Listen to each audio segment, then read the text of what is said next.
I'm Kathy Carpenter from the Diocese of Central New York Stewardship Committee, and here with Pat Kinney, also of the Stewardship Committee, and Jim Murphy, who's a Managing Program Director for Episcopal Church Foundation in New York. And we're here to talk about planned giving today. So, welcome. Nice that you're talking with us, Jim. And I'm happy to be here. The Episcopal Church Foundation, as many of you may already know, is the foundation for the entire Episcopal Church. We focus on a number of activities to empower leadership, especially in the area of leadership resource development. Many of you probably know vestry papers, vestry resource guide, as well as our many activities in capital campaigns where we can work with parishes on a sliding fee scale when you need that, as well as the areas I oversee in endowments, planned giving, and donor solutions. And I am just so pleased to be able to do this webinar with the Diocese of Central New York. Well, without further ado, our first question that we came up with is one that we hear a lot from various people in various parishes, and that is something along the lines of, planned giving, that's for wealthy older people and only when they die, right? Well, I would say no. Planned giving is truly for anyone who is inspired to raise the parish or the diocese or any Episcopal institution to the level of family in their estate plans. And that's what planned giving is about. Quite honestly, let me share a secret with both of you and with everyone in the Diocese of Central New York. The secret is those individuals who are going to leave the very significant planned gifts are not the wealthy. It's the more average person who actually leaves the very substantial planned gift.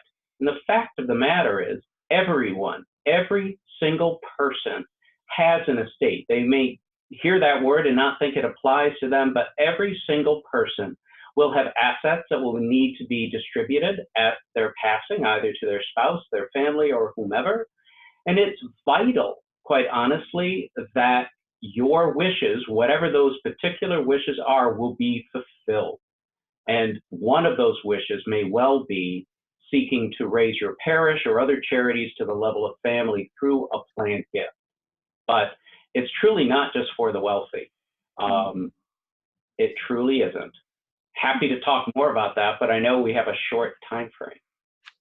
Doesn't it cost a lot to set up these trusts or annuities or make this kind of provision in my will? Because I don't want my legacy to be eaten up by fees. I understand. And a lot of people get confused about that. I mean, it truly isn't that expensive in the grand scheme of things when you think you spend $4 or $5 for a coffee at Starbucks. And compare that to ensuring that your wishes will be fulfilled. Now, it certainly will be more than $5, but all of us at the Episcopal Church Foundation encourage every person to reflect appropriately with their professional advisors, their lawyers, their accountants, or financial advisors to ensure that their wishes can be fulfilled through their estate planning.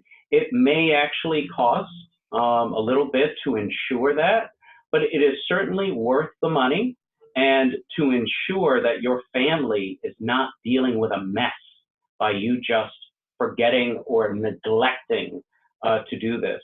You are showing the love and compassion you have for your family by planning in advance. Quite honestly, though, when it comes to some of the more complex gifts, setting up trusts, setting up annuities, that's something the Episcopal Church Foundation can actually help you with. Those are known as life income gifts. Those are not typically all that expensive to set up and can be just one component of your overall plan. However, vast majority, 80% of all planned gifts come in the form of a bequest through a will, through a trust of the assets that someone leaves behind, or through designated allocations, through insurance policies, through their IRA, 401k, and other tax-deferred accounts. So it is not expensive to do all of that, but whatever expense it would be to ensure that your wishes are fulfilled and to relieve the burden on your family will be worth it. Now, Jim, for a small parish, or even a medium-sized parish, um, setting up the capacity to receive such a gift can be something of a problem because we have volunteer treasurers, and usually they're not CPAs or anything. And how could we possibly manage planned gifts? Well, quite honestly, you don't need to be a financial professional to handle planned gifts.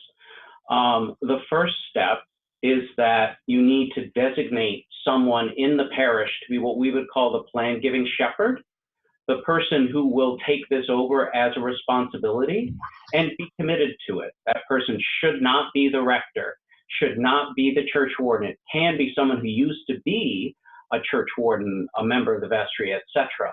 But the essential part of their role is awareness raising and getting to educate themselves in the various aspects of planned giving so that they can educate others.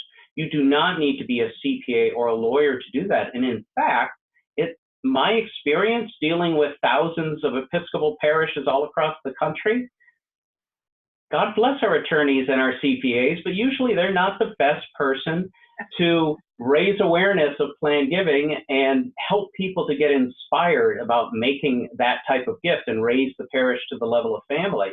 And since most parishes actually do have volunteers, the great advantage is they could reach out to the diocese, to your stewardship commission, or they can reach out to the Episcopal Church Foundation.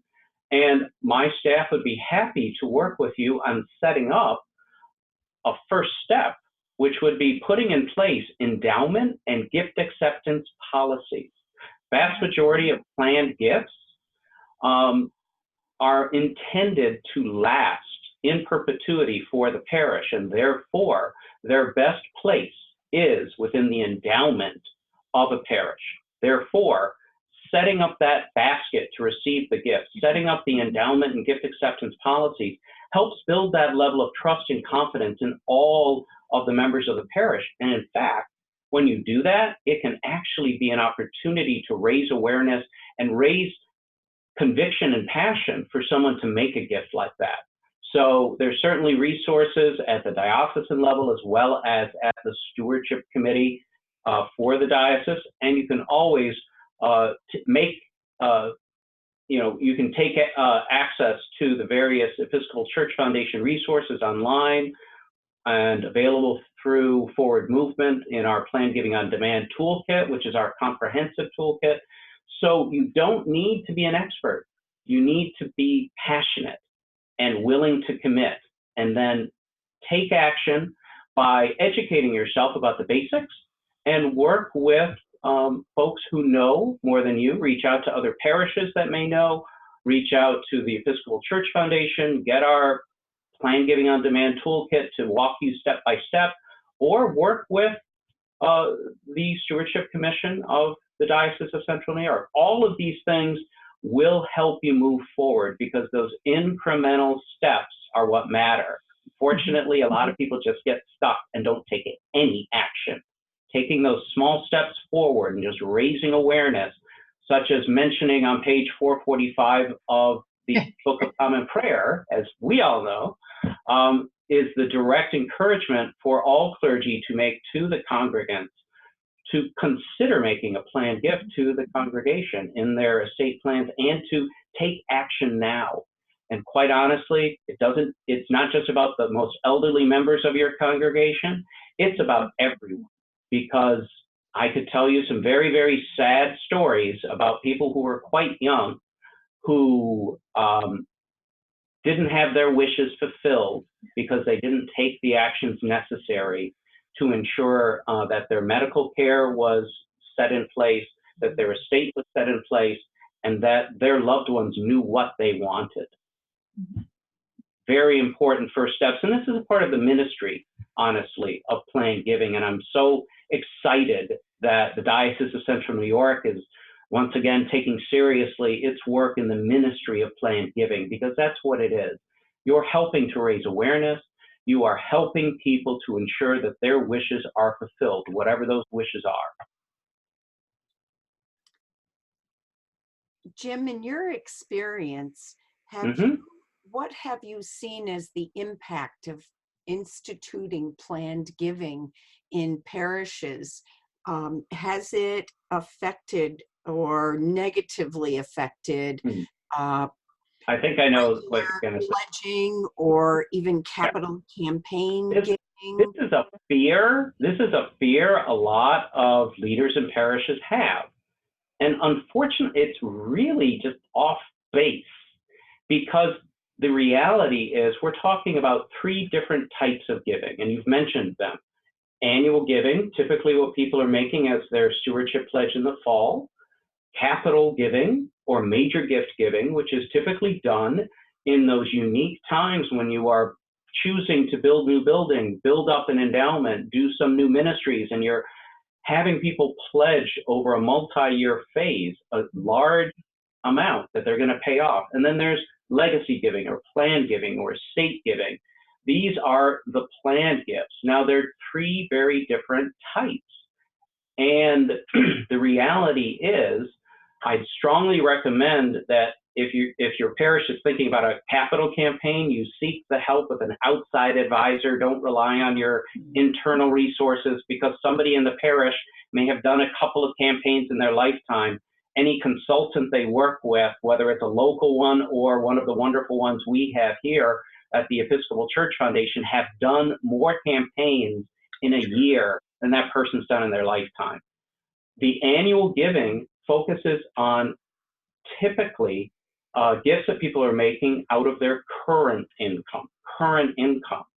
Capital gifts are coming typically out of savings or assets that people are holding. That's why it's so important to work with a professional advisor.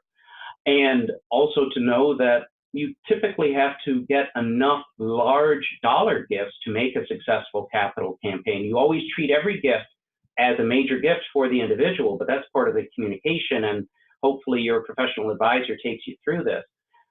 Planned giving is out of one's estate or out of assets people are holding for retirement, a completely future-focused gift, except in those rare cases where someone is making a significant gift now in exchange for something like a life income gift, like a charitable gift annuity or charitable remainder trust.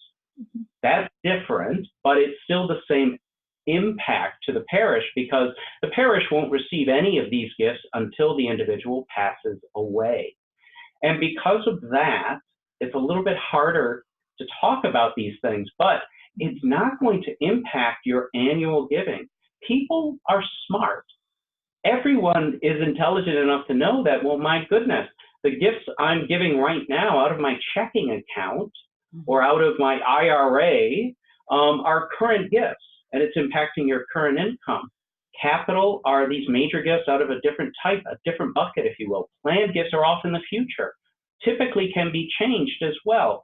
Because of this different time frame and different sources of funds, it will not impact your annual giving. In fact, I'll say two things. One, a good capital campaign actually increases annual giving if it's done in the right way.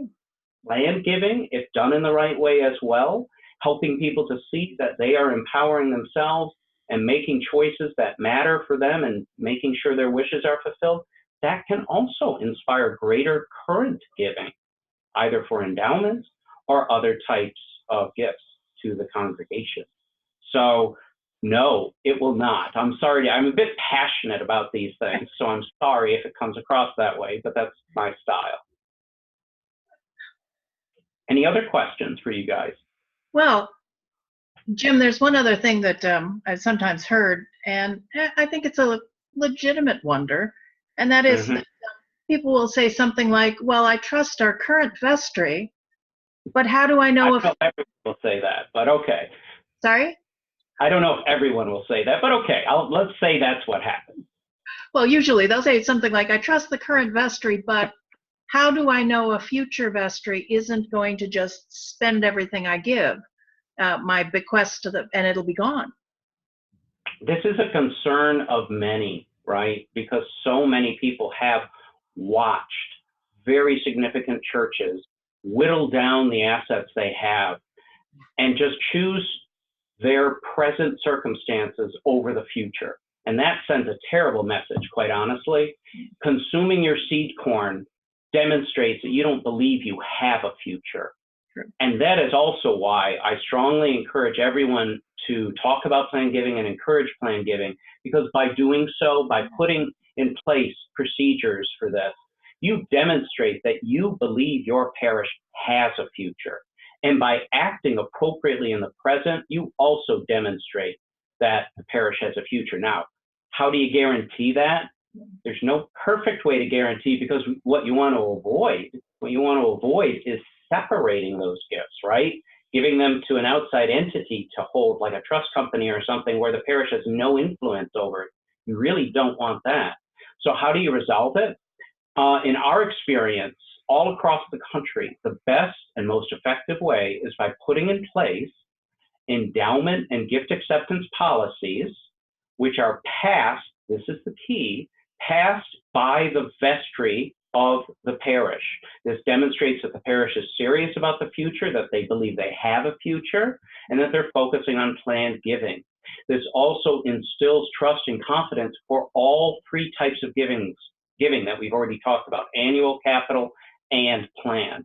So it serves all of these purposes. And I'm happy, all of my staff are happy to work with any congregation on customizing endowment and gift acceptance policies that fit your circumstances. We do this all the time. This is a part of our ministry to share our best practice policies. Unfortunately, we have to do it one-on-one with a parish. So if this is something that you're interested in, contact us here at ECF and we will connect you and be able to specify it to your particular needs, because as we all know, every single Episcopal parish is unique. So that is what I believe, and I believe the best first step is. And so that's, any other questions? I know you guys want to keep this short. I'm already short. I'm only 5'6", but I think I want to keep the webinar short too. So this is kind of a conclusion question, kind of a wrap up, but how would we get started? How does a church who hasn't had anything in place get started with planned giving right at the parish level? What needs to happen? Yeah, that's really important, because you need to take the first step. And I've been intimating this all along. And honestly, the easiest way is you need to reach out and get the resources you need to get started now. And how you do that, it's up to you, but I would suggest you reach out to you or to Kathy or to any of the other members of the Diocese of Central New York Stewardship Committee and get the resources and the links that you need to get started. You are always welcome. Everyone who's hearing this webinar is welcome to contact me or any of my staff at the Episcopal Church Foundation, and we are more than happy to share all of our links. They're all available online at ecfvp.org. All of our webinars, you get to see my funny face quite often in many of these webinars, but you get to see other people as well. As I mentioned before, we're happy to help you start those endowment and gift acceptance policies and customize them for your needs.